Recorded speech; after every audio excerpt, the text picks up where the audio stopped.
Петр Попов, уроженец Сунтарского Улуса, в 14 лет начал заниматься вольной борьбой.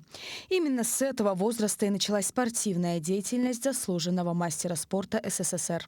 Уже в 18 лет Петр Попов выполнил норму мастера спорта СССР по вольной борьбе.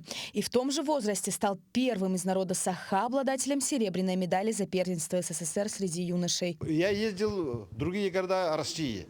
Я прошел Всесоюзный совет ДУСО «Спартак» выиграл.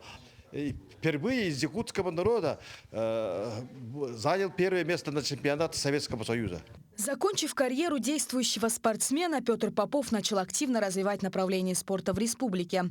Благодаря этому на торжественном мероприятии в честь его юбилея Петру Егоровичу вручили грамоту правительства республики, знак почетного ветерана спорта Сунтарского Улуса и медаль за вклад в развитие спортивной борьбы от Федерации спортивной борьбы Якутска. Его время работы были организованы и ДСО «Урожай», да, возобновлен был после Советского Союза.